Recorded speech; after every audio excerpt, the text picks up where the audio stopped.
Congo, Congo nde mboka, mboka ngo mokengeli koi. Modernité et tradition. Peut-on préserver notre identité culturelle à travers l'art et la coiffure africaine? Mesdames, Messieurs, bonjour et bienvenue dans ces premiers numéros de podcast au cœur de nos traditions, un espace qui met en lumière notre identité et notre culture et notre histoire. Aujourd'hui, j'ai le réel plaisir d'accueillir ensemble avec vous une invitée de marque, Madame Princesse Ngamba, la promotrice du Centre culturel Moissy-Ouzouar et l'ambassadrice de la coiffure africaine.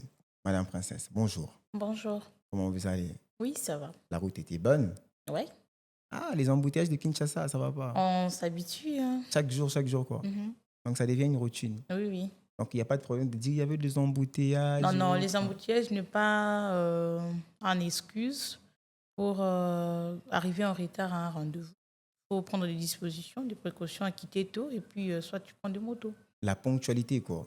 Bien sûr, c'est une personnalité. Très content. Alors, parlez-moi un peu de vous. Parlez-nous de vous, Madame Princesse Ngamba. Qui est Madame Princesse Ngamba? Qu'est-ce qu'elle fait? Princesse Ngamba est passionnée de la mode. J'ai fini mes études universitaires en administration et gestion des ressources humaines. Et comme j'aime bien ce qui est africaine, et je me suis lancée dans la culture, défendre les valeurs africaines autour de la chevelure et les tenues traditionnelles. Et on a initié ensemble avec les amis le Centre culturel Moissy-Ouzouar, qui est un temple dédié à la respiration de la beauté africaine. Alors, dans tout ça, plusieurs récompenses par rapport à ce que nous sommes en train de faire en termes de la culture et aussi plusieurs réalisations, toujours dans ces domaines. Et voilà, en face de vous, une passionnée et ambassadrice de la coiffure africaine. En tout cas, moi, j'aimerais savoir en vrai, qu'est-ce qui a nourri cette passion d'abord, cette passion pour la culture et l'art africaine? Je crois que c'est génétique, hein, parce que mon père, ça vient d'abord de mon père. C'est mon père qui tressait ma mère.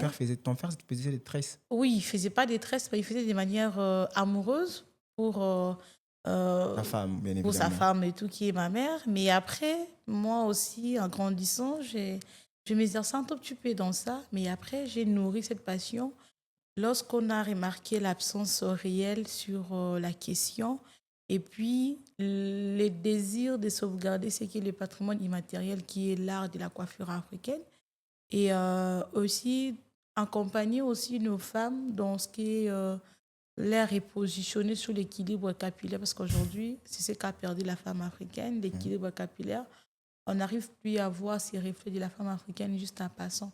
Je crois même que actuellement, ça commence un peu à revenir parce que depuis 2019, nous avons fait le champ de bataille, promouvoir l'identité autour de la coiffure.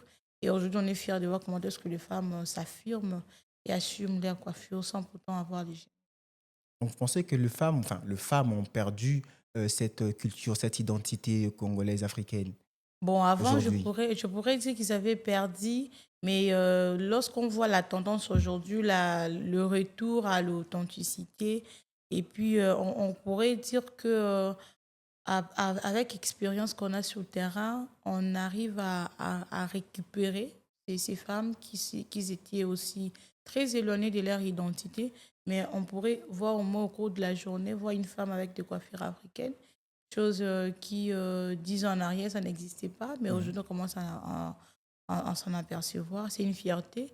Et dire qu'elles ont réellement perdu, ça serait en revenir à piétiner le travail que nous avons bâti sur le terrain. Mais aujourd'hui, on commence à récupérer progressivement la femme africaine, la femme congolaise, de manière très particulière. Et l'air sensibilisé à la prise de conscience de ce qu'est le bien-être.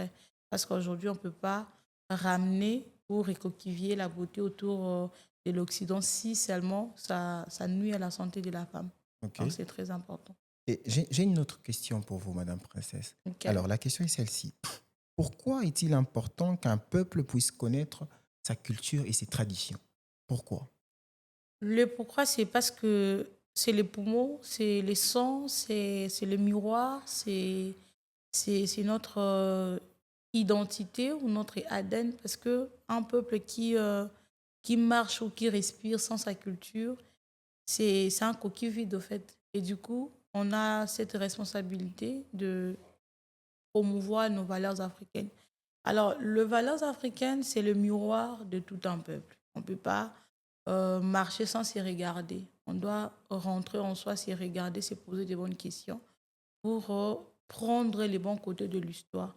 Les bons côtés de l'histoire, c'est lorsqu'on a appris que l'histoire a été formatée et que nous-mêmes, on a fait des recherches pour comprendre c'est quoi l'histoire des peuples africains, c'est quoi l'histoire autour de l'identité. C'est en ces moments-là que le peuple congolais ou les peuples africains pourront trouver goût à valoriser et à continuer à marcher sur la voie de l'identité. Donc c'est très important, si je pourrais encore résumer, c'est-à-dire que parce que nous sommes africains, parce que nous sommes congolais et parce que la culture, c'est le miroir de tout un peuple, alors nous avons la responsabilité de respirer au rythme de l'identité. Alors, selon vous, quel rôle la culture joue dans l'identité d'un peuple, enfin, du peuple congolais, selon vous? Quel rôle la culture joue? Mais la culture joue un rôle très important parce que vous savez, aujourd'hui, nous sommes en train d'assister à ces prises de conscience de manière continentale. Chaque peuple africain veut renouer de ses valeurs. C'est comme ça que vous verrez même que la RDC aime s'y mettre l'accent sur les signes de l'Afrique, les signes qui définissent, au fait, qui identifient les peuples africains.